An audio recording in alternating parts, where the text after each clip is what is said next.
Hello and welcome to another episode of the Narrative Labyrinth, where we discuss film, TV, literature and games with in-depth review, discussion and analysis. I'm your host Rachel, and today I'm joined by a selection of guests ready to talk about the LGBTQ community and how that has been represented in children's cartoons. Please welcome my guests.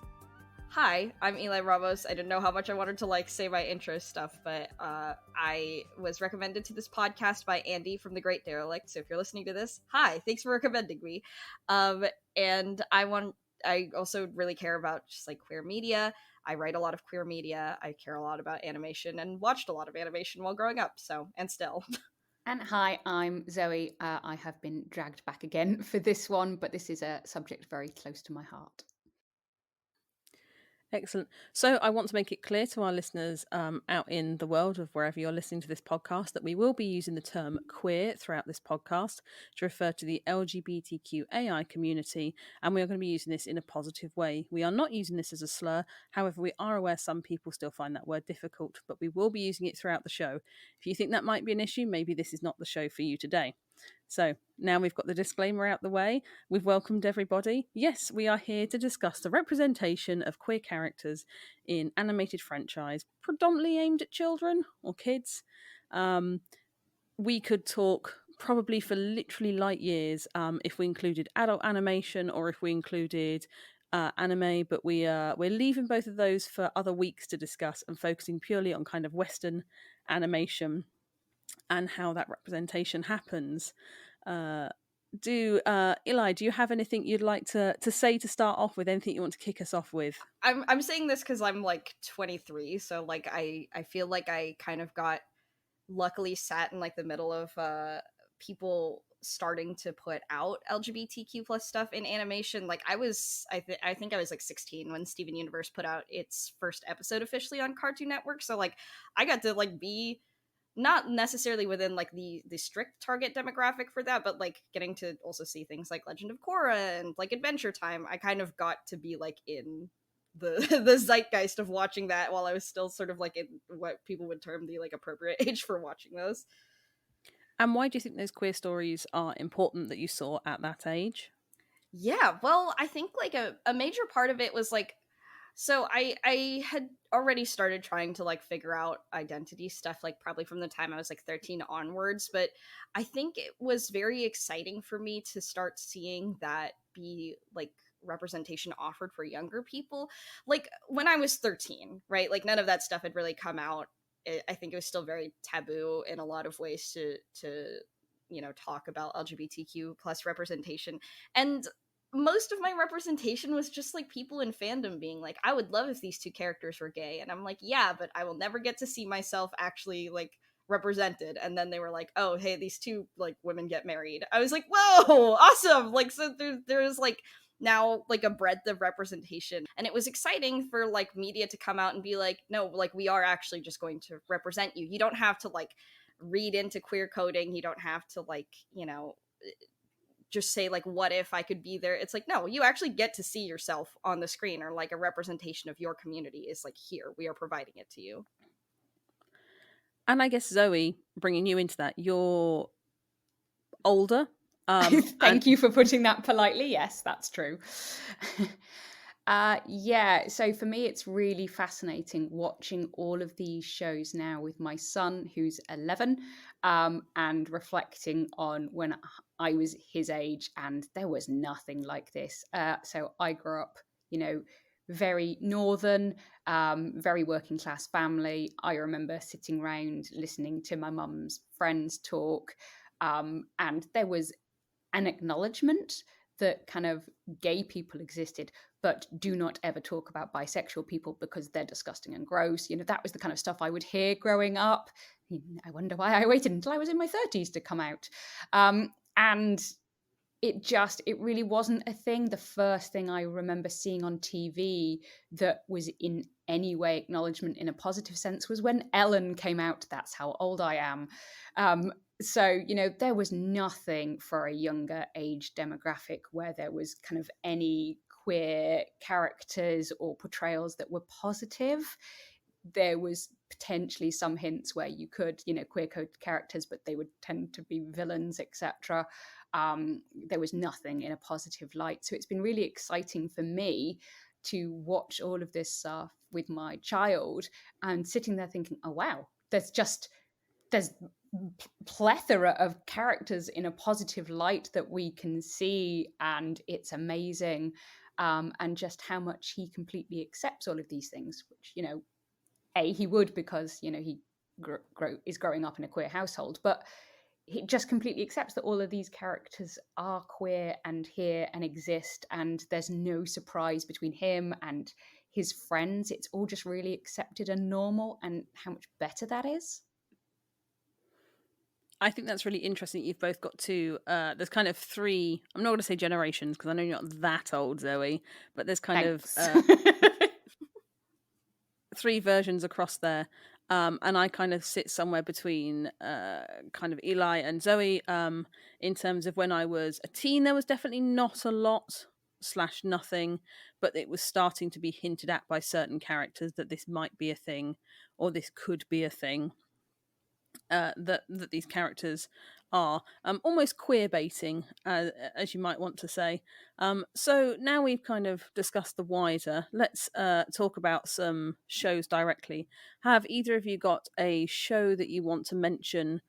I feel like I kind of brought up Steven Universe like a little bit earlier, that like that was one of the things, but I feel like that's kind of like the main thing that people talk about a lot. So I almost want to bring in like a different thing. I actually just want to like touch really quickly on the Whatever Happened to Robot Jones one, because it's literally one episode in there that has any sort of hint towards it. But to me, I think that it's like one of those rare things where I'm like, oh, cool. Like they actually talked about gender, which I think when I emailed you, I sort of was talking about how a lot of queer representation is very much like on the axis of sexuality. Like it's like, we have lesbian characters and we have gay, like, male characters, but talking about being trans is like definitely especially like something that people don't seem to want children to like explore their gender at all.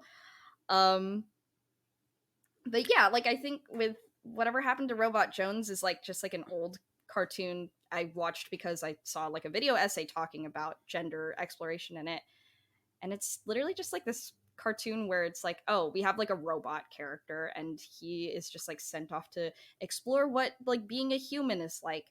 And there's one episode where he is like, okay, what's gender like? Because he mostly hangs out with boys and he uses he, him pronouns. But then he's like, okay, there doesn't seem to actually be any real tangible difference between like women and men. Like they're like, especially in high school, which like he's attending like middle school to high school essentially. And he's like, there's really no difference. Like I can hang out with girls, I can hang out with guys. Both are pretty inscrutable to me as a robot. So I think I'm just going to be myself, which for me, like watching that as someone like retroactively reflecting on that, I'm like, that's a surprisingly nuanced take for like a cartoon that was being released like early 2000s to have about gender. But it's one episode and then like that doesn't really carry over into other plot stuff. Yeah, and I think what's interesting is if that episode had come out now, so 20 years later, wow, that's a depressing thing to say. But if that episode had come out now, it would still be kind of held up on quite a high pedestal. It'd still be very nuanced. We haven't come very far in kind of that part of the axis of gender identity. I think you're right. I think queer sexuality is a lot more explored in our animated shows, particularly the ones aimed at children. But yeah, I think gender is something that is really not explored as much. And you could say things like, well, the new She-Ra and the Princesses of Power, you have Perfumer, who the creator has said is transgender, but it's not explicitly stated within the show. You've got Danger and Egg, but again, that was like a one-season show that didn't have huge mass market. I think, Zoe, you mentioned when I invited you on this, there's a character in the Dragon Prince series that's also non-binary. Yes, one of the sun elves, the interpreter, uses they them pronouns, although again it's not explicit in the show. I think it's something the writers have come out and said. For those of you who clocked it, yes, absolutely, that character uses they them pronouns. So I definitely think it's still an area that's underrepresented. I think we're definitely seeing more characters coming forward who are kind of non-binary and using they them. But what we're not really seeing, at least in kind of young adult and below kind of media, is the journey that those characters go on. We tend to get introduced to them and they use they them. It's not well, this character starts off and explores their gender and kind of realizes who they are and, you know, who they are meant to be, etc. We don't really get to see that journey a lot in kind of kids cartoons, etc. I think certainly for the characters that I remember seeing and discussing with my child, it's very much been oh yeah, they are a they them. Okay. So thinking about this axis, and as we say, we're talking predominantly about sexuality because we haven't got a lot of gender representation at the moment, or that's been particularly prevalent. And our creators are, though, saying they want it, they are struggling to get that in there. I think it's important that we talk about what kind of happened in Hollywood in the 1930s that kind of led to what defined television and film for the next 90 years, and that is well, informally known as the Hays Code, but it was the motion picture production code set out in the 30s, and it was kind of a code put in that really governed how Hollywood was then run, and it was a set of rules for American filmmakers to shape the way they make films, and it has loads of different kind of things that you had to do and couldn't do. And it was increasingly difficult to get funding if you didn't adhere to the Hays Code. Yeah, I would not say I'm like by any means like an expert on, you know, like Hays Code stuff or just like cinema in general, but my partner really likes film, and it's like something we talk about a lot is just like being able to draw, like, you know, the Hays Code really originated out of like fear of like representation and like, you know, general world stretching fears of like, you know, foreign enemies who are trying to like infiltrate the United States and stuff, which is why there's so much patriotism in it. And that's like also reflected a lot in like comic book codes and stuff at the same time, where it's like these were stories, especially like when you look at like filmmakers who were especially getting slammed on stuff for the Hays Code, which was like primarily like Jewish people and like people of color who managed to like have made their way into Hollywood. You know, any sort of code that's like, oh, we can't show like, you know, something that we consider perverse is usually just like, you know, the more subtle way of saying like we really don't want to see people that are different from like the norm or like different from these particular standards that we're upholding or setting, so that you will be barred from existing basically. That is like, and like the effects of that even still obviously have, you know, stopped a lot of LGBTQ plus representation and like from explicitly talking about religion in ways that aren't like super stereotypes. Like I think the point that you make where it's like you couldn't parody Christianity, but like you could definitely parody Judaism and like Islam, and you can 100% make stereotypes of like gay people and trans people, but if you try and show it in like a nuanced and loving way, they're like, that's perverse. It's perverse when you're not making a joke out of it. I would agree with that, and I think that's really evident in the character Betty Boop and the films that were made about her in the very late 20s and early 30s, to the ones that were made after the Hays Code came in, so kind of 1933, 1934 and onwards.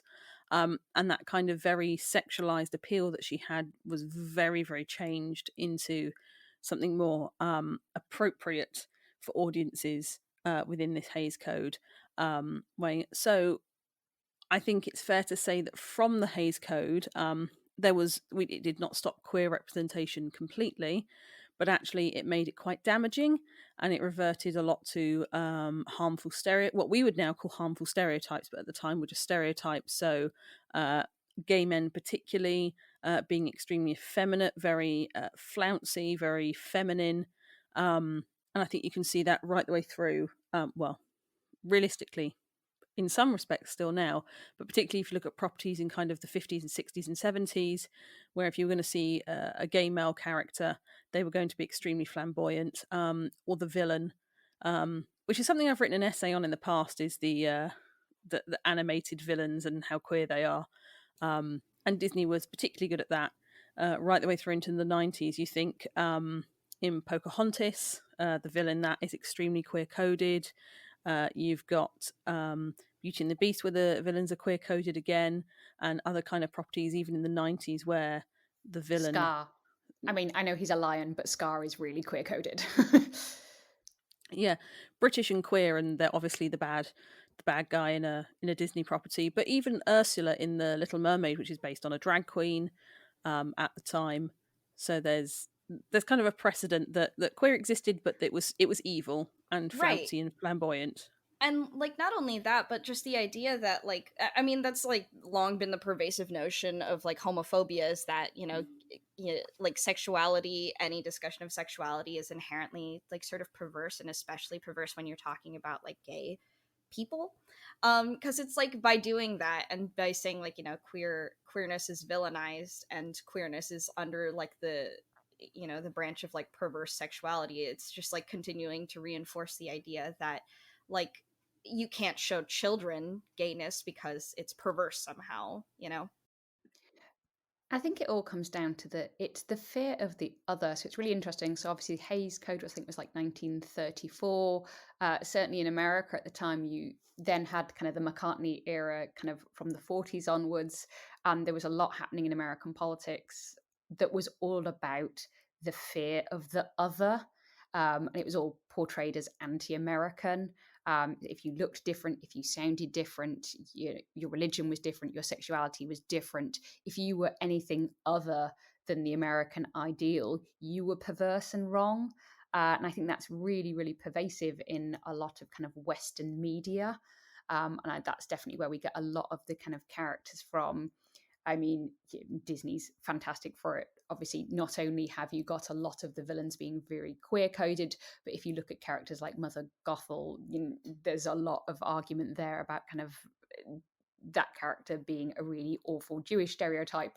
And again, that all comes from this fear of the other that was really, really pervasive, especially in the 30s and 40s. And even now, we're really struggling to get away from and be able to kind of show that other is okay, and actually we're all a little bit other, everybody's different, and that's something that should be accepted and welcomed, not feared.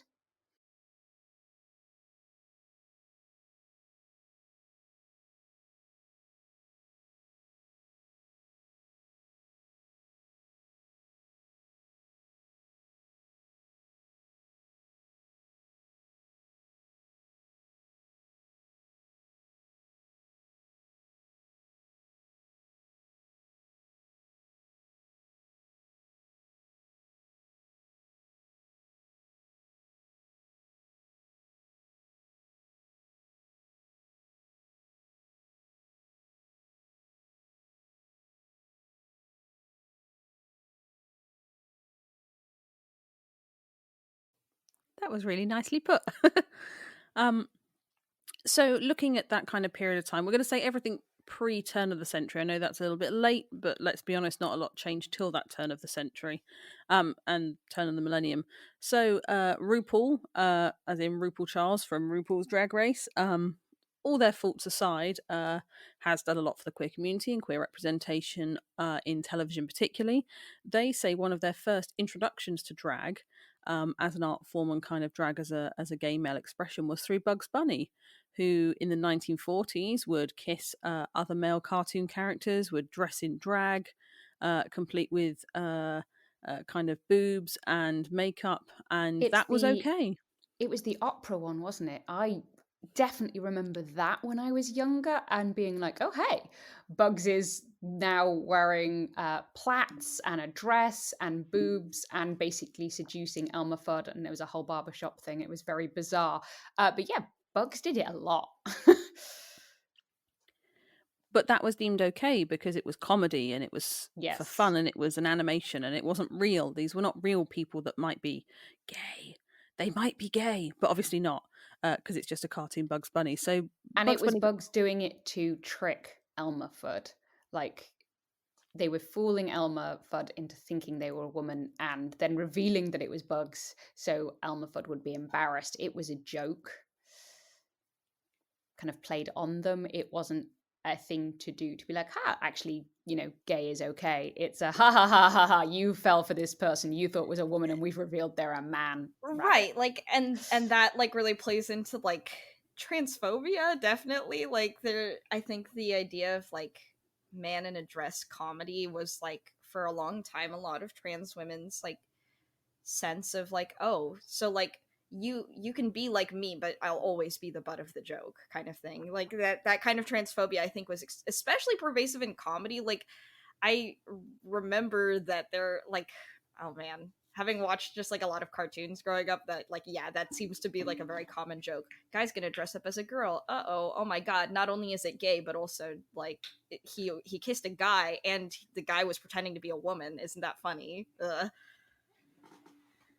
Yeah, and I think the 90s especially was still really bad for that. I hate comedy generally as a genre, and I think it's because I grew up and watched a lot of comedy in the 90s where it was all about somebody being the butt of the joke, and so often it was a guy dressing up as a girl, generally in a fat suit. Like Eddie Murphy, I'm looking at you. yes, you can't be queer and not supermodel thin. It's not allowed. We've already said that. It's just it's the truth. And yeah, it was always done like about embarrassing somebody or making them the butt of the joke. It was just always really uncomfortable, and it's left me with such a sour taste when it comes to comedy now. I have to get other people to watch it, be like, is anybody the butt of the joke? Like, is there anybody like pretending to be a woman and there's a fat suit and they're going to seduce a guy, and then, because if so, I'm out. I just can't do it. Mm-hmm. And that's such a terribly low bar to have for your media. Like, that shouldn't be a difficult thing to aim for in a piece of, recreational entertainment based media, that queer is not the butt of the joke as kind of a trope. I think, interestingly, off that, definitely in Britain and in the UK, we have a somewhat different connotation sometimes with men dressing up as women. In our entertainment, we have quite a large tradition of pantomime dame. Yeah, so I'm a massive fan of Panto because it was never about her being the joke because it was a man playing a woman. The character was funny. And she, she had all the things like me babbies, me bairns, and she'd always be really helpful and really there. And you knew it was a guy in a dress. But when he was in the costume, he took it so seriously. It was never making fun of being a woman. It was never making a joke about other characters falling in love with them because they weren't really a woman, because she was. The character was a woman. She was always somebody's mum. She was always, there for her kids. She just always had a series of misadventures. So for me, I was really fond of the pantomime dame. And we had the principal boy as the counterpart to the pantomime dame. And again, yes, there'd be slightly some jokes about how nice the legs were of, the lead male and that kind of thing. But it was never a joke about their sexuality or anything like that. And if you look at Lily Savage and other characters, again, I think it was the same. It was done when they were in character, they were a woman. You were never joking about the fact it was a man dressed as a woman. And there was no joke about their sexuality or anything like that. It was just, this happens to be a male actor playing a female character, but it was done with reverence and love. I truly have no context for this, so I'm like furiously just like Googling to like look at. I'm like, wow, honestly have no idea what this is. But I mean, like, I certainly feel like it, having done a lot of like drag shows and like organized drag stuff, lots of friends who do drag, I feel like it's in the same spirit of like, I think that any performance of gender should like think, about how like all gender truly is performance, right? And then like when you say like, okay, now I as like someone who is typically perceived as this gender, I'm going to perform this other gender. I definitely think that there are tasteful ways of doing it and ways of doing it that are thinking about like the generalized performance aspect of gender. And then there's some people who are just like whatever, doing it for funsies, and that's fine too. But I think like it kind of has me reflecting a little bit also on like the trope of like you know, a girl is like, oh, I have to dress as a guy to get into like a secret fortress or like do whatever, like do this like typically male activity. And I always really liked those because I was like, ooh, I'm getting gender. I feel gender from like watching this girl transform into a guy and back again, and like having, you know, that. And interestingly enough, that like makes me think a little bit of like a cartoon called Star versus the Forces of Evil, which is like a created by Darren Nefsey, I think. But there's a scene where Marco, the main boy, and this is like a running thing in the show, has to dress up as a princess to infiltrate a school for princesses. And I was like, I really liked those because it's like, yeah, he just gets to go by Princess Marco, and like nobody really cares. They're just like, everyone just accepts like, yeah, the like this character is a princess. It does not matter that he has like a typically masculine name, or that Star like kind of flips between using like she and he pronouns for Marco. It's just like, oh yeah, that's Princess Marco. I thought that was really great. It never gets canonized, obviously, that it, like if that's like a real like gender moment or anything. I don't even really feel like the creators talked about it all that much, besides the fact that they were like, if you headcanon like Marco as a trans girl, that's really cool, but they didn't really make statements beyond that. But I think that like, again, that like performance of like playing with gender can be done in ways where it's like that the fact that you are playing at another gender is not the focus of the joke. Yeah, and I think the show you just mentioned does that really well. And I think actually I quite like the fact that it's left open to interpretation. Are they sexuality queer and like to performatively dress as a woman? Is it just a thing they have to do for this piece of plot, or are they actually trans or gender fluid? And I think that's actually, I think the lack of saying whether it is or isn't works really well for the show. Yeah, I mean, like, I think truly also, like, so much of the queer experience, like, as a whole overlaps with each other. Like, I think all the time about like my like main group of friends in college who I'm still in contact with, but obviously we all had to like move during the pandemic, so we're all sort of split up now. But like my main group of friends was like a lot of our friend group was taking testosterone, but it's like we had like a lot of butch lesbians, trans men who had similar experiences in taking testosterone. And it's like, yeah, because there's like overlap there. And then like lots of non-binary people and like trans women who had a lot of overlap in like taking estrogen or just like dressing a certain way. I think that, you know, sometimes leaving it open-ended is good so that people can say like, that's definitely queer, and I can also like feel myself in there if you don't explicitly say anything. Do you know what I mean? Yeah, absolutely. Moving on, this has trigged my memory of a show that we all know because it's existed longer than I've been alive, which I always think's an insane thing to say. But The Simpsons started in the very, very end of the 80s, and sadly is still limping on television.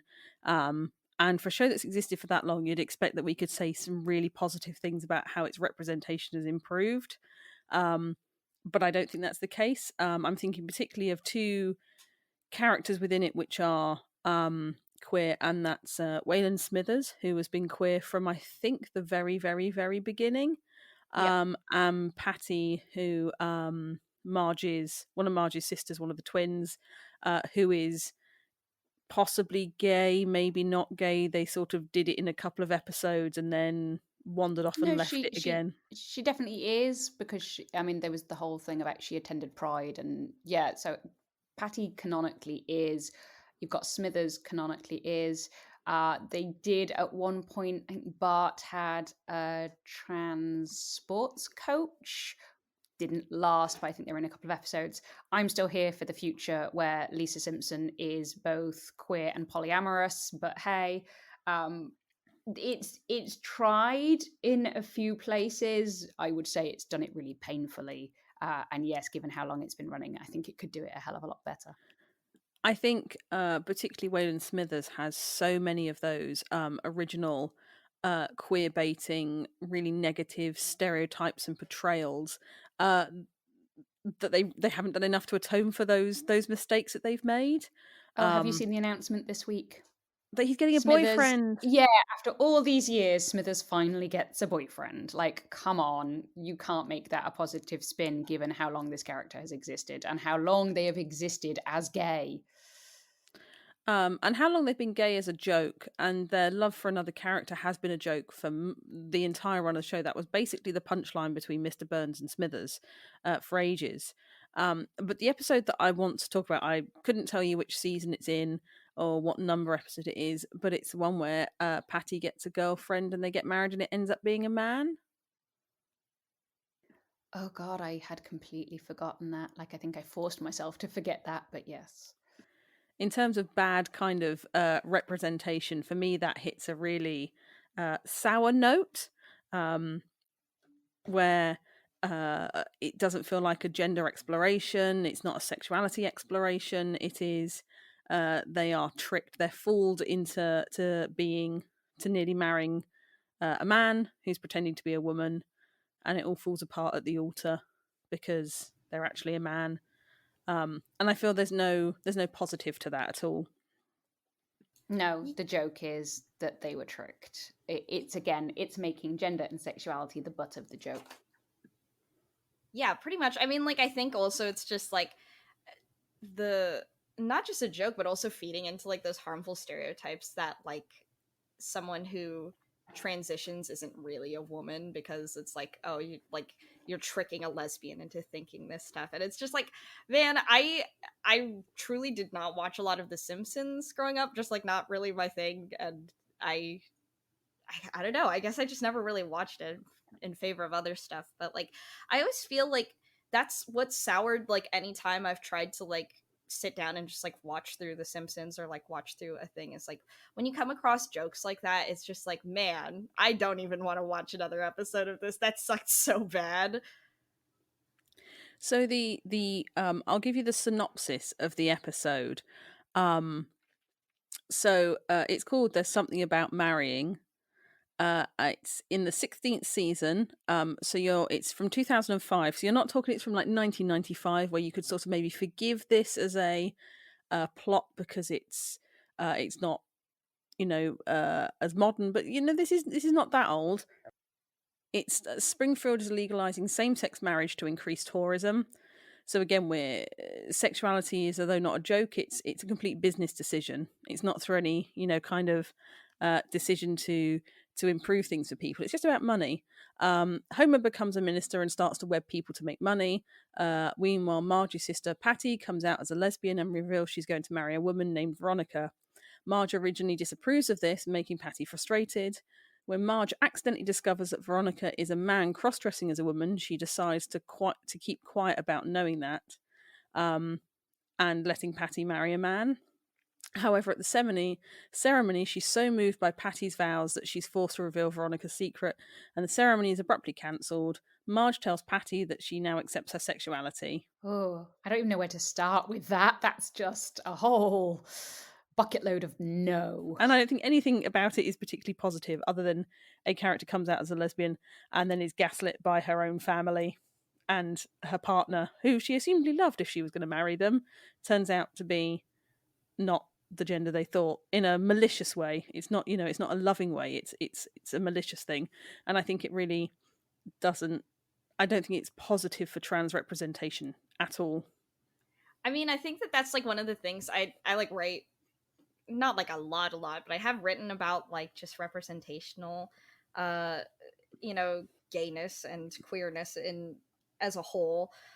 But like, whenever a TV show gets praised or like whatever for like, oh, we had a character come out, it's like, man, that can't be the only criterion for like, this is a good episode for gay people to watch. Like, I feel like having like now like poured through like lists of like, oh, like this is good representation, this is bad representation, and it's like, first of all, it's kind of subjective, so it's hard to say what's like good and what's bad, but you can definitely say like, for sure there's like a kind of problematic or awful aspect of this that seems like it kind of disqualifies it from being good in anybody's textbook. But like, so often it's just like, oh, if a character comes out, good, they have gay people on this show. It's like, but how are the gay people getting treated? Like, are they seen as people? Are they seen as jokes? Are they like talked about in one episode and never brought up again? Like, it really cannot be the standard that a character just happens to come out at this point. I think it's I'm going to totally mispronounce it. Is it the Bechtel test, where it's about what counts as good representation for women, and it's basically two women in a movie have a conversation that isn't about a man. That's it. That's the test.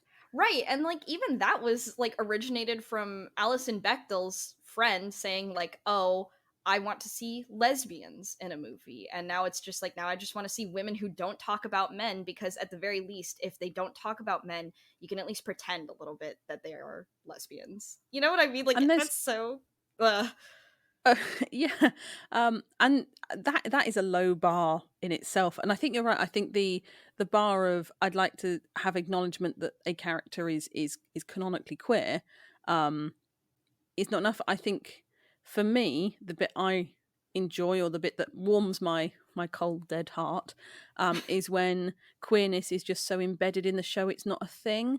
Oh, that person has two dads, or oh, that person has two mums, or oh, they dated men and women, or they were pansexual, and it's not like a core part of the whole story. It's just a thing that exists within that universe. And I think some shows do that much better than others.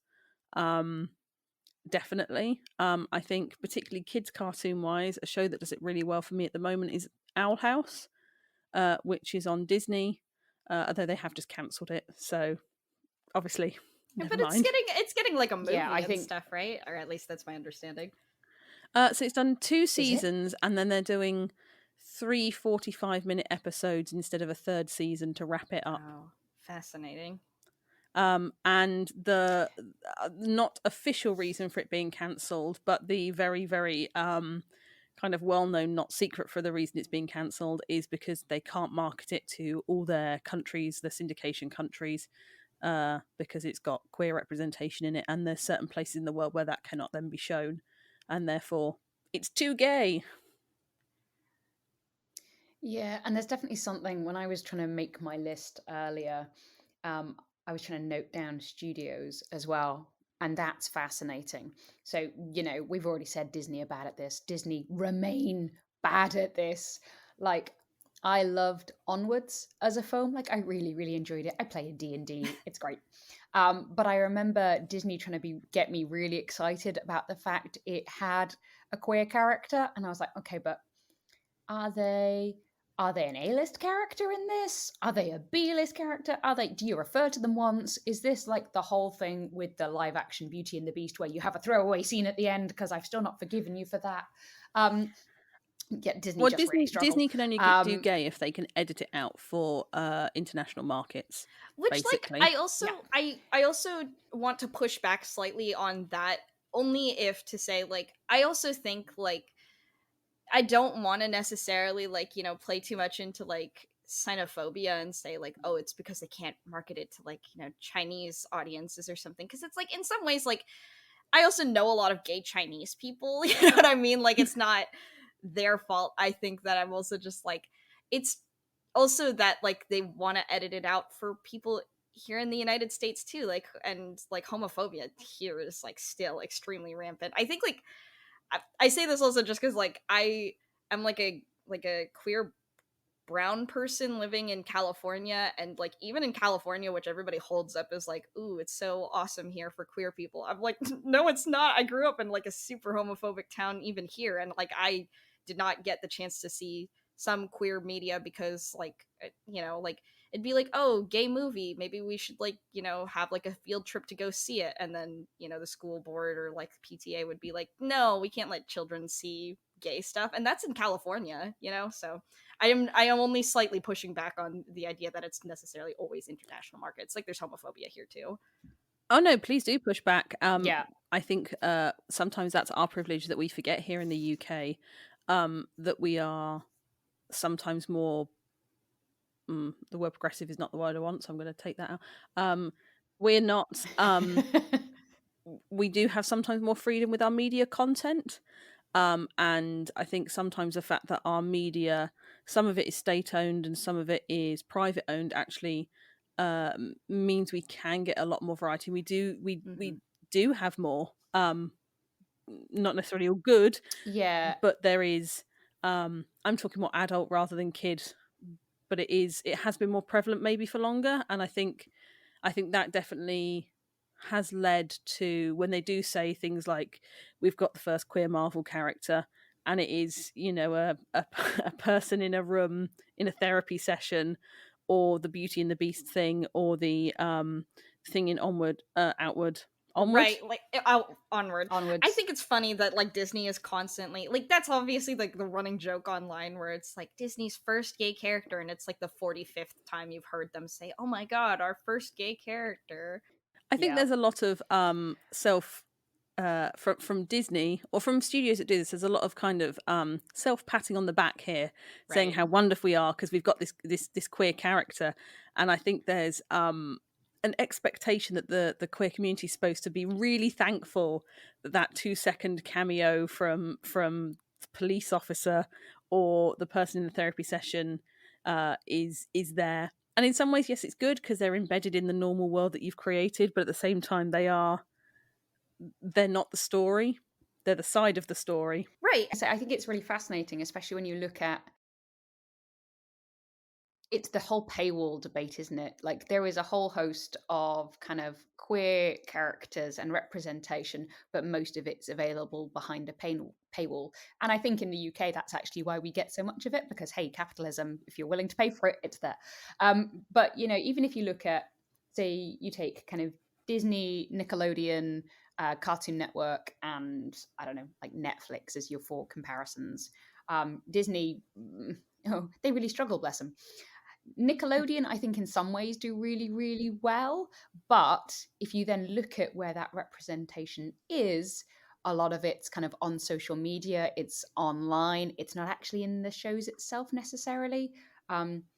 I'm giving them a pass mainly because I love Nina West. Nina West is my gal when it comes to drag queens, and the team up that Nickelodeon and Nina West have done over Pride, that stupid rainbow song got stuck in my head for weeks, and Blue's Clues and the Pride Parade. I loved it. I'm here for it. So, you know, they are really trying, and where Nick are actually pushing it really well is actually some of the younger age demographic, which I think is good. Obviously, Cartoon Network, again, I think are trying, you know, they've got some really good stuff in there. And then I think Netflix are doing a superb job. But, you know, it's that whole paywall debate. And, you know, Netflix, you're paying for the privilege, so the content is there. Cartoon Network and Nickelodeon, you know, it's there. Disney, is it right? Are they doing it in the right places? Maybe not, but it's there. But they're all kind of, certainly in the UK, cable channels that you pay for the privilege of watching. When I was trying to make my list and think about things, I really struggled when it came to things that would have been free or not behind a paywall, certainly over here. I'm trying to think. Arthur is not behind a paywall in the UK, but I don't know if it's public access in America or not. I'm pretty sure it is. I have to think about that because, so here's the thing also, like, about like my own media like consumption as a child. I like straight didn't have a TV, like we just didn't have a television, so anytime I was watching stuff, I was like at my friend's house. And then when we had like a family personal computer, it was a lot about like just pirating stuff straight up to watch, because like I said, we didn't really have televisions. So I'm actually not sure what stuff is free and what's not, because it was all free when you were using LimeWire back in the day. But I mean, that's a large portion of the way I saw stuff kind of in the first decade of the 21st century, is it did have to be kind of streamed. And if you want more on this topic, go listen to my episode called Syndication, Streaming and Storytelling, where we talk about it, but it's completely relevant here. Arthur was PBS, by the way, so that's public access in America. Yes. But they've had a huge backlash about Yeah. having Arthur's teacher get married to another. The gay rat wedding. Yeah, and I'm not sure. I haven't watched Yep. it. Apparently it was done very well, but yeah, my child was too old by that point, so I read about it, but I haven't seen it. I was trying to think. So over here, I think a lot of the Nickelodeon stuff or Cartoon Network stuff, I think they buddied up with Channel 4 for a while, so you would have got that free on a Saturday morning, I think. Like Arthur, Scooby-Doo Adventure Time was definitely, I think, shown on like Saturday mornings on Channel 4, but I honestly can't remember. You mean ITV and Arthur was on BBC? Thank you very No, much. I don't remember. Look, I just watched the things on TV. I was early on to this streaming bandwagon. I was one of the... Okay, so we mentioned gay weddings. Are we all aware that the first kind of queer wedding on television was Steven Universe? Yes. Are we aware when that was and how horribly recent that was? Oh my, the Ruby and Sapphire wedding has to... I think I was in college when that happened, so that can't have been more than like maybe like around 3 years ago, I want to say. 2018. 2018 is when we had the first queer wedding in a kid's cartoon, which, ouch. Obviously, unless you count the Simpsons one from 2005, which we don't, I guess. Yeah, we don't. We've already discussed, we don't discuss that. I'm trying to think. So one thing I've definitely started noticing more, because I am a parent, is when characters have gay parents, and I'm like living for this at the moment. I just sit there and every time one's on TV, I'm like, yay! Was it the first season of Dragon Prince? Where we got introduced to the two queens that were ruling the neighboring kingdom, because they're definitely like some of the first queer mums I remember seeing on a kid's cartoon and being really excited about. Well, they weren't just queens, were they? There was no like question about it. Like, they were badass rulers of this kingdom, and you can shut up or go home to the place of fire over there. Yeah, so Dragon Prince has done it. She-Ra's done it a lot. Yeah. I think some others have done it. Yeah, the Loud House, Clarence. It's the parents of Jeff. Yeah. Oh, it's Clarence's best friend. Yeah, Jeff's parents, Jeff's mums. And they do have a little episode together where I think they do like a baking show or something. That one was cute. I liked Clarence a lot, actually. My son loves Clarence. I hate it because I find his voice really annoying. So whenever we have to watch it, I'm just like, no, not Clarence. But I am here for the fact that Jeff has two mums, so you know. I'm actually thinking of cartoons. Did either of you see The Fairly Odd Parents? I did watch it as a child. It's not one of the things I remember watching like religiously or anything. Because in The Fairly Odd Parents, although again never explicitly said, the outwardly appearing male fairy Cosmo has the child. Wanda and Cosmo are a couple. They're a married couple, but there's a lot of queer bending and changing with the two of them, and he has their child in the movie rather than her. And it's a thing. It's not just he's holding it. It's literally he births the child. So again, not in, but I put that in kind of the same vein as Bugs Bunny. Like, it's not intentional queer rep. It's kind of I can't say the word backdoor queer rep because that's terrible. No. It's Subtle? no. So yeah, maybe. Help! You've got your brain stuck in a loop now, haven't you? I have.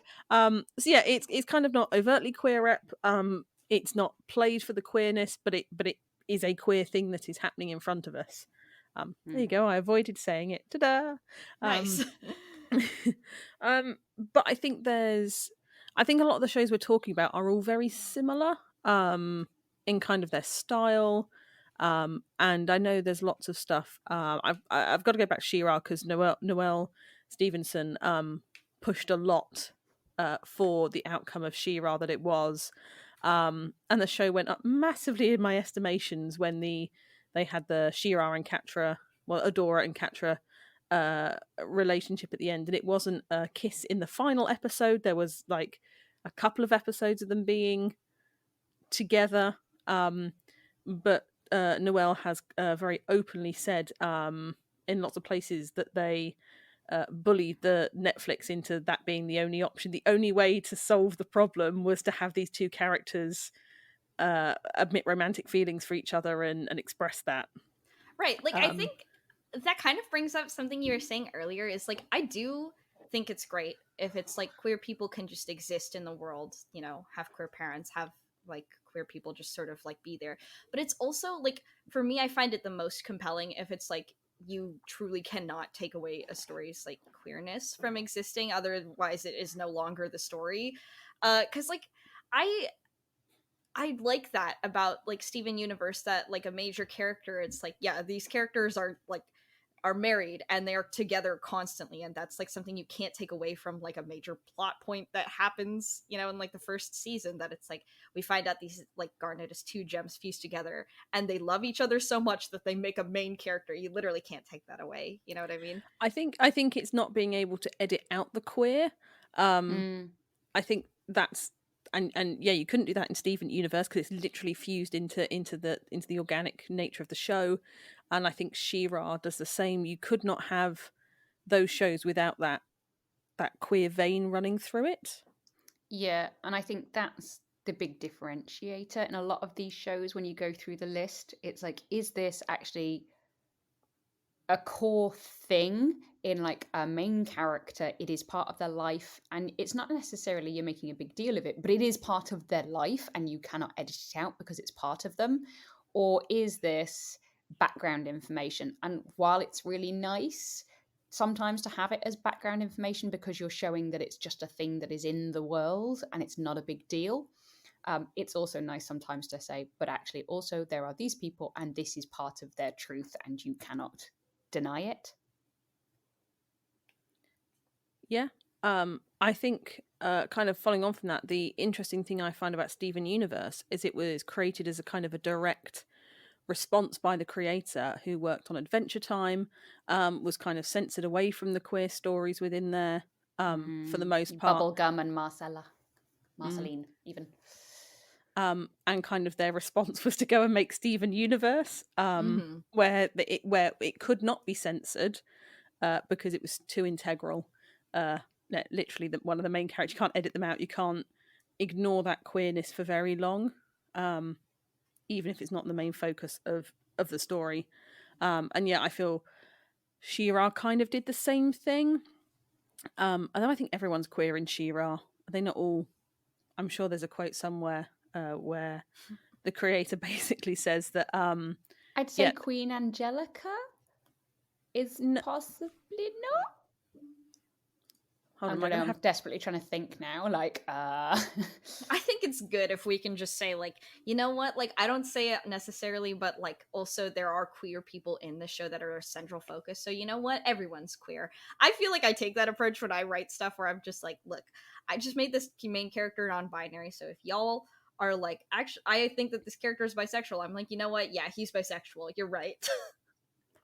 I think the only place where this kind of falls down for me is where people hard label characters as lesbian or gay rather than just kind of nebulously attracted. And sometimes that's obviously fine, but when we don't have enough information and kind of fans are like, yes, this is a lesbian, and it's like, well, are they? Or are they just queer and we are seeing a same-sex relationship? Yeah, but maybe that's just too nuanced for kids' cartoons. Maybe I'm pushing that more than. No, I don't think it is, because I think, is it the Loud House? Again, trying to refer to ones like my child has watched and I've had on in the background and been like, oh hey, I think it's the daughter. She begins with an L. I think originally the writer said, you know, they wrote her as gay. She was intended to be a lesbian, but they never explicitly labeled it. And they were later really glad they didn't, because where her character arc went, she ended up being bi.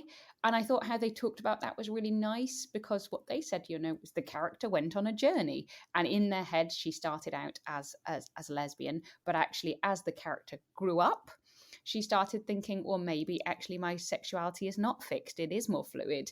And actually she then started kind of dating somebody who was kind of male and was like, oh, actually maybe I'm bisexual. But again, they never fixed on her saying, no, I'm actually definitely bisexual. It was like, I think maybe I am, and I'm experimenting with this because I'm a teenager, and that is the audience this is written for, and we should be allowing these characters to grow and identify who they are, because that's what our audience is doing. And at this age, those things aren't necessarily fixed. Well, and also truly, I just feel like that kind of narrative and like, you know, that kind of nuance that you have approaching a story really can't be done unless there are multiple queer characters. Because it's like, I think that the fear that a lot of people who are like, if they create something and they're like, no, I intended for this character to be like a lesbian, and people are like, well, I want to have like a full queer reading. It's like, well, it's hard if there's only one, because then like that one gay character or that one trans character has to stand for every experience that every trans person or gay person has had ever. And that's like, it's so much easier to do a storyline where it's like this person decides like, oh, actually, like I was identifying as bisexual, now I think I'm actually a lesbian, or like, you know, I was a lesbian, now I'm identifying as bisexual, or any like, you know, path you might take in a story is much easier when it's like you also just have other characters that people are like, okay, so clearly you're not saying that like every, you know, lesbian becomes bisexual eventually, or every bisexual becomes lesbian eventually. Do you know what I mean? Like, it's easier when you actually just establish that like queerness already exists in your universe, and that your character isn't representative, isn't like the token one thing that will stand for every single queer person forever. Yeah, and I think that's a really important point, because for a lot of shows, it is one token character, so they become the representative. And actually, where you have got lots of characters that are finding out who they are, and you know, some are straight, some are gay, and some are on that journey somewhere between and understanding who they are, it makes it so much stronger. So again, another one I hate, mainly because of the theme tune, because my child sings it randomly around the house and it drives me nuts, is OKKO. Like, I just hear it randomly from my house and I'm just like, no, I hate it so much. But that show, like, it's an actual plethora. It's not one or two characters. There are lots of characters. You have pansexual characters, you have trans characters, you have bisexual characters, you have gay characters, you have straight characters. It is literally representative of people, and I think that's great, and I have to give the show a lot of credit for that. And again, it has characters kind of going on through their journey to understand who they are, and it's not a massive thing. It is just part of the character stories, and you know, I absolutely have to applaud that, as much as I hate the theme tune. So we've spoken a lot about stuff now. What about characters that are made queer kind of retrospectively? So creators that come out after and say, yes, actually this character was meant to be read as queer or was queer, but we didn't get a chance to address it. This is not, because this is not a Harry Potter rant, but it absolutely fucking is. Fuck you, J.K. Rowling. God. So Hey Arnold was definitely one that was guilty of this. So I think, I can't even remember when Hey Arnold finished, but it was a long, long time ago in a land far away. And I think the writers came out fairly recently, but time is nebulous, to say, oh yeah, Hey Arnold was always intended to be kind of queer. I can't remember what flavour. Like, my main memory of that show was his head was shaped like a pasty. But I definitely remember the writers coming out and being like, yeah, that is the most British thing. Like, it's everyone else, it's a football head, and you're like, it's Cornish pasty. Yeah. Oh yeah, it is meant to be a football. But yeah, no, in my head it's a pasty. I'm sorry. Literally, they'd say, hey, football head. That was the thing. Look, I was young. I was probably hungry while I was watching it. I'm hungry when I'm watching most things. Okay, so yeah, Hey Arnold is one of the ones that I had no idea about this until you mentioned it, that they have apparently said that they are some flavour of queer retrospectively, which in some ways is great, but we don't see it, so okay. Yeah. Velma obviously canonically is now, but they obviously kind of came out, I think, and said it between shows, and were like, oh yeah, she always was. Well, she's been read as a lesbian or bisexual woman for a really long time. I thought that was pretty kind of... Yeah, but they didn't confirm it either way. It was always kind of never explicitly stated. And then they kind of came out more recently and said, oh yeah, she definitely always was. And then I think in the new Scooby-Doo, she explicitly You mean Mystery is, which Incorporated? Is nice. Yes. Mystery Incorporated, the creator has come out since, because it was cancelled quite unexpectedly. It did 3 years, and they were expecting more, so they were planning to delve more into this, but the show ended. And the direct quote is, Velma in Mystery Incorporated is not bi, she's gay. We always planned on Velma acting a little off and out of character while she was dating Shaggy, because that relationship was wrong for her, and she had unspoken difficulties with the Y. I don't think Marcel and Velma had time to act on their feelings during the main timeline, but post-reset, they are a couple. So the creator said that was the plan, but they didn't get there. So another kind of example. And Legend of Korra also does that, where in the comics afterwards, they're like a couple and it's super gay, but in the show, like, it's just queer baited all the way through. Well, I mean, like, that's I have a point about that I would like to say, which is just like, I think that there's like a very significant difference, right, between saying like, I am a person who really did want to put this in and was stopped for some reason, whether the show was canceled or I got censored or whatever, to say afterwards, I intended for this character to be gay. Because, you know, in that sense, you are saying retrospectively, like, you were not just like coming up with like, you know, this theory or whatever, like, that is true to the text, you know, like, I was queer coding this character for you, like, your community, versus like a person just saying it like to, I don't know, J.K. Rowling. Yeah, like, for clout, basically. It's like what the gay clout of saying you're like one of your most weirdly like morally gray characters is gay and we will never ever see it on screen. You know what I mean? Like, because like that's how I feel about like the Legend of Korra one, is like they truly were just censored. Like, that was just like a thing where they were like, we can't, like, and that's the same thing for like the comics of Adventure Time were pretty explicit already, that like Marceline and Bubblegum had a thing, but they couldn't show that in the show until the very end, because showing it on a network is different than showing it in a comic. You know what I mean? So like, in some ways it's like, I am okay with it if it's like the creator was truly saying it because it's like, I was intending for you to read this all along, and I am saying this as an affirmation to your community, versus like, I'm just gonna throw this in, happy Pride. It's like, no, what? Yeah, and gay I think people that buy is... my books, so I guess one of them's gay. Eeny, meeny, miny, mo, that one is. But I think it is a really important difference. Like, Korra always blatantly was.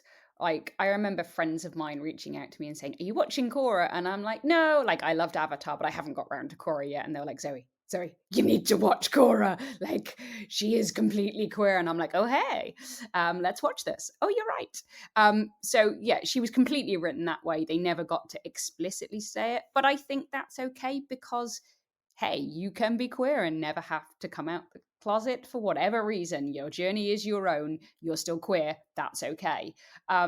So I think if the creators have written the character that way, I'm all right with it, as lovely as it is to have it explicitly said. I don't think every character needs to be explicitly said, because, again, that's part of everybody's truth and everybody's journey being slightly different, versus 5-10 years later coming, oh yeah, that character was always gay.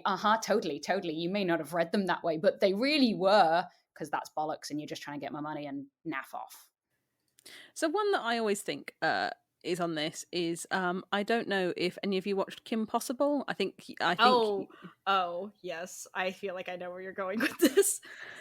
The sexual tension between henchwoman Shigo and Kim Possible is it's a little it's a little on the nose.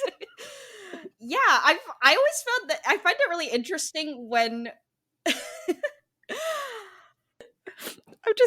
I've just quickly Googled it, and it's got a list of the pet names they have for each other.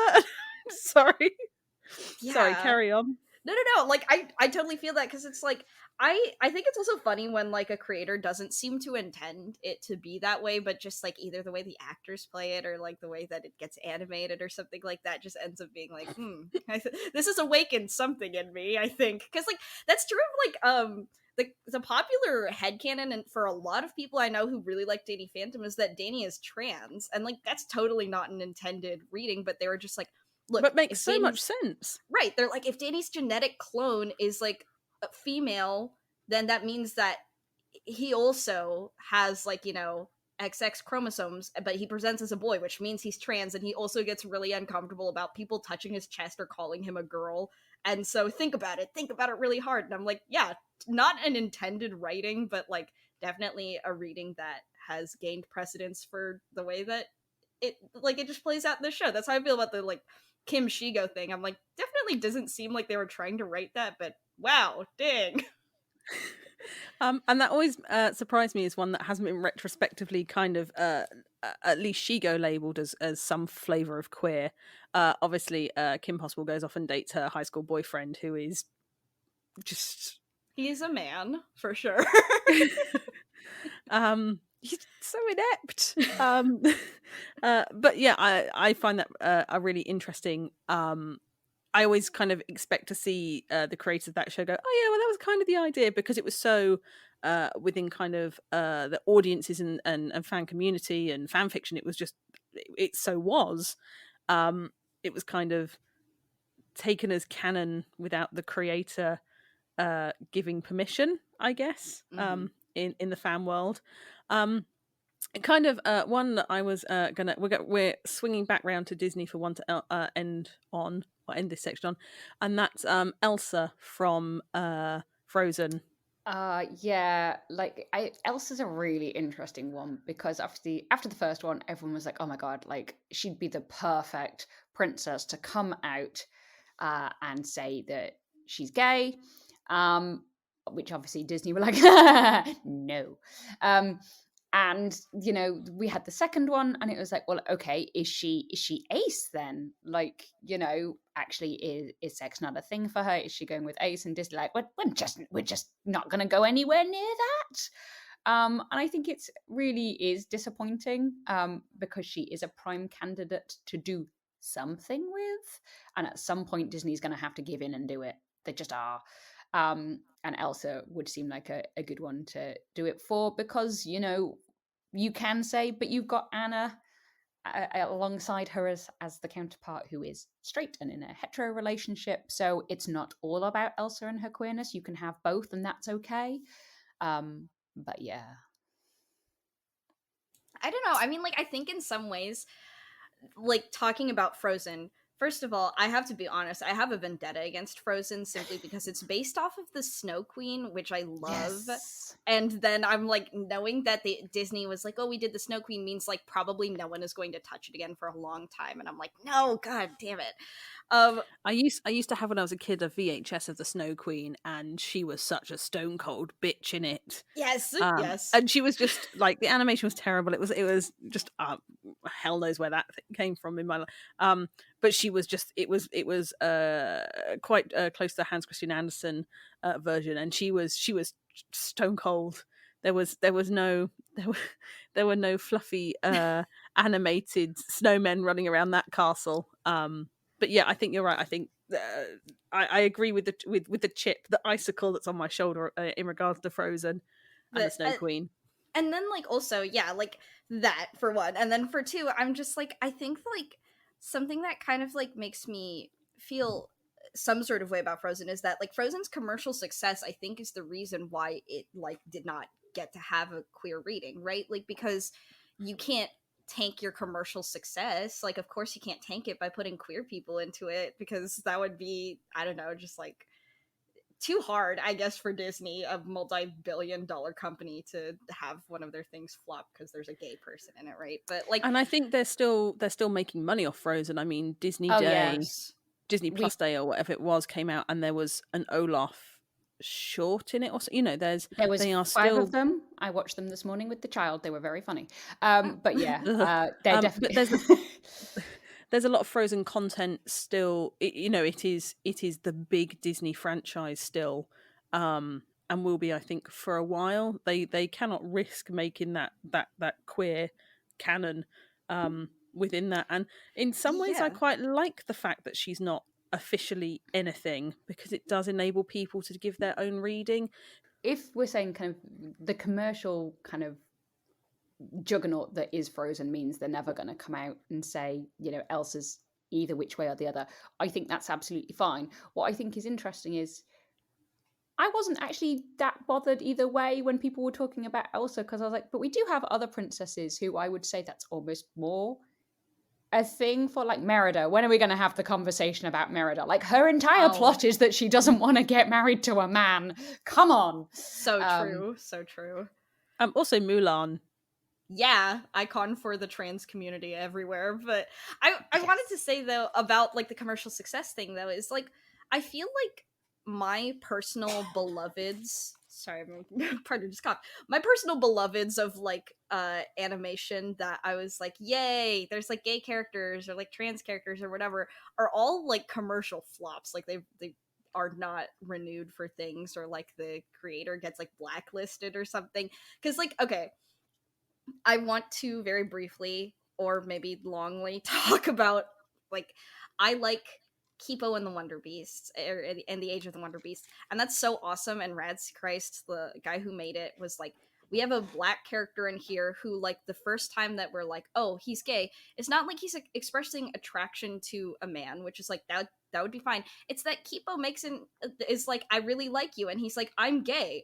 I was like, that's such a new and interesting way to be like, oh, cool. And then they remain friends for the entire thing. She was like, oh, I was just reading the wrong signals. And then he gets a boyfriend, and that is like something very like close and integral to the plot, is just like, yeah, there's like a gay black character who is a major player on this show, and he has a boyfriend, and him trying to take his boyfriend to a prom in an apocalyptic world is like a major plot point. I thought that was great. And then Radsa Christ was like, I really would have wanted to make another show with Netflix, but they don't want to have me anymore. And I was like, damn it, oh my god. And same thing with Young Justice, was like, so to be fair, Young Justice did not really have like explicitly gay characters until its third season, when it was like renewed. But and like, Aquaboy was yes. canonically was canonically gay, weren't they? Was that not from the beginning? Not so. This is the thing. Young Justice was like a commercial flop for like a multitude of reasons, unfortunately.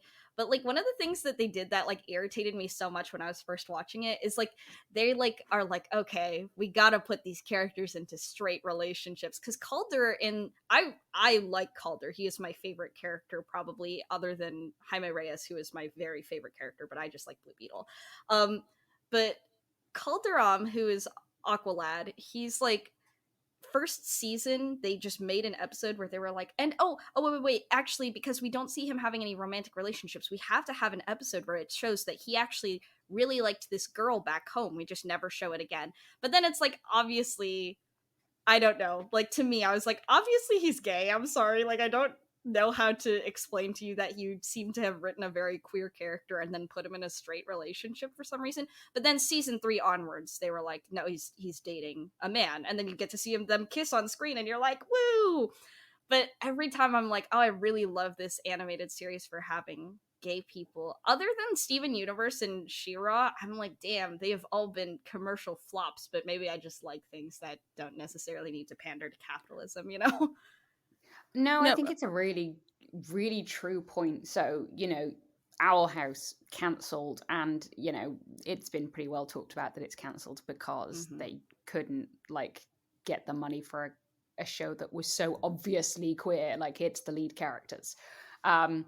And also Disney had Amphibia running at the same time, and oh my god, they can't have 2 shows with queer characters aimed at the same market, because, where's the money going to come from? You've got Dragon Prince, which has been on hiatus for a while now, and it has now been confirmed we're finally going to get... because the creator's a problematic douchebag. Oh, no. Yeah. Hold on. The Dragon Prince creator is in trouble for sexual assault of members of staff, I think. Oh no, that's awful. Yeah, because they also made Avatar, and I was like, no! Yeah, And it may be that is truthfully the only reason, but there is the cynical part of my brain that says, yeah, but had this been a kind of more straight show, would they have found some way to bring it back sooner without him? But, that might just be because I'm old and cynical at this point. You've got The Hollow. That didn't, I think, last very long. 2-3 seasons, if I remember The Hollow correctly. was crazy, though. I mean, The Hollow was weird. It was... Did anyone else see The Hollow? Because it was like they were on some horror place, and then it turned out to be like a competition game that they were in. Like it was... Yeah. It was a thing. It was a time they were having. Yes. But yeah, I think most of these shows usually get kind of 3 seasons if you're lucky, and then they get cancelled. Where it's that explicit, you've obviously got other ones where it's not main characters and they last longer. But we are getting more and more of it out there. Like it's definitely becoming more of a thing. I mean, I'm firmly in the longest living kind of queer character we've got is Spongebob Squarepants. And I'm, that's fine. I'm okay with it. I'm here for SpongeBob and his adventures and the stupid theme tune, which when I get drunk, I have a tendency to sing. He lives his asexual sponge life, and I'm very proud of SpongeBob. I think, although we've not touched on it, and I think it's probably another podcast if Eli, you'd come back and talk to me about it, is people of color and LGBT characters. I mean, I think like this is my thing. Like when I talk about like the commercial flops thing, also is like I feel like it is probably significant that the ones that I mentioned are ones that like flopped because it's like, oh, y'all have black characters, y'all have gay black characters. Oh no, like that's too many token things for us to put in. Like, do you know what I mean? Because it's like, yeah. I feel like that is such a thing where it's like Catra and like Adora's relationship probably in some ways was like it's you have the hard thing to break the barrier of, which is that they are gay, right? Like, but Catra being able to be read as like maybe she's just like Italian, she's got olive skin, I don't know, but like the fact that you don't have to read her as a person of color probably contributes to the fact that there was one less barrier to break. That's a point. We're talking about Disney, and like Raya is so queer with Princess Undercut, like completely. No, because they're queer in the same way Kim Possible and She-Ra are queer. Like they're never going to say anything. It's just like ladies fighting sexual tension. Yeah, and they have a cute pet name for each other. Ooh, like. And you'd totally know if they made Kim Possible now, Shigo would have an undercut. Yes, so true. So, I feel this is kind of a good place to end our queer representation romp. Do either of you have any last points you want to make, or anything else you kind of want to say as your finishing statement? I think, like you said, I think queer representation in children's media has come a long way. Like, knowing that we have these things and that it seems to be more common, obviously, like now, is really exciting. And like you said, I think we can also do better. Like, knowing that Steven Universe is like first canonical gay wedding like on screen was like 3 years ago means like we have to keep pushing for not just like diversity in actors, diversity in like writers' rooms, but also to know that like that diversity needs to go all the way to the top, because Cartoon Network still tried to censor those things before it became commercially viable, and that's because those monetary decisions are being impacted by people trying to weigh against like, do we value money or the queer community more, essentially?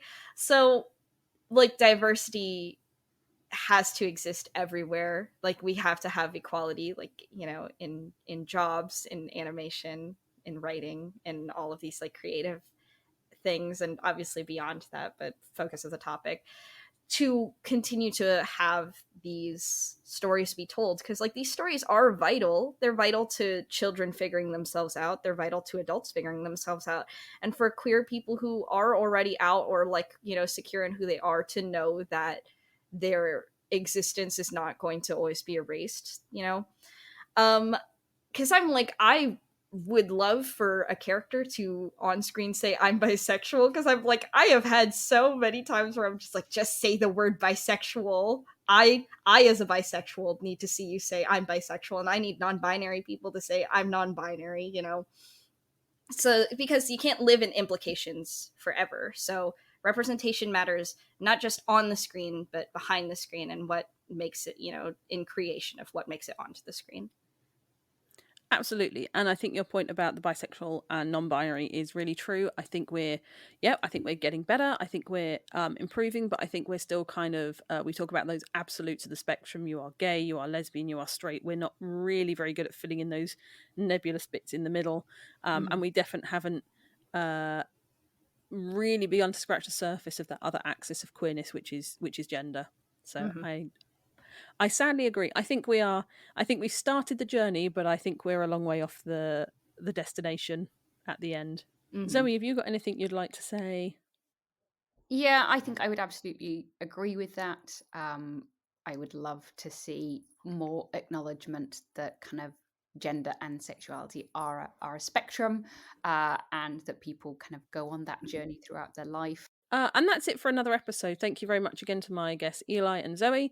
And either of you have any parting words or anything you'd like to shamelessly plug? No, I just think, yep, absolutely. I'm all here for representation and more of it, please.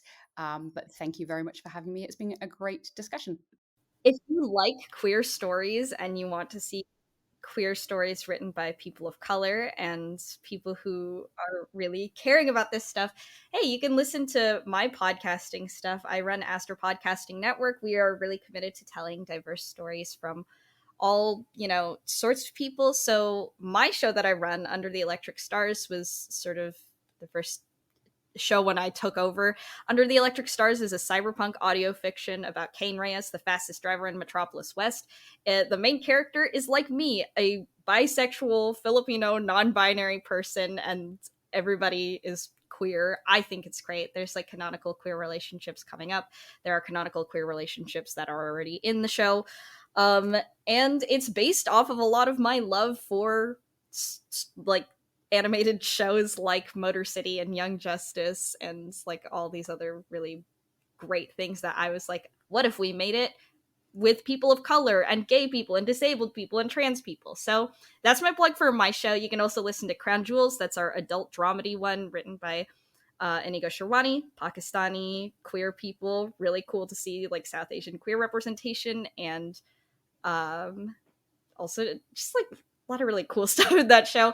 You can listen to Spectral Evidence, which is written by someone who I mentor, which is about a trans girl named Birdie trying to handle sort of like and deal with the mysteries in like her small town. And you can also listen to Skill Set, which is written by Aiden, Filipino trans man who writes about four friends trying to like cope basically with the changes happening in their magical world where talent kind of equals magic. So like whatever skill you have, like writing, drawing, like playing the piano, those things all transform into like these magical abilities. All of the shows we have and more stuff that like those are just our four main shows are written by queer people who really care about telling stories about people like us. So if you like that sort of stuff, come listen to us. It's free also. You don't have to pay anything to listen. I think that that's my main plug for things, and thank you so much for having me. Excellent. Don't forget to catch the next episode where we yet again delve into the depths of narrative on the screen, on the page, and in the stories we create and play ourselves. Thanks very much and goodbye. Bye. Bye.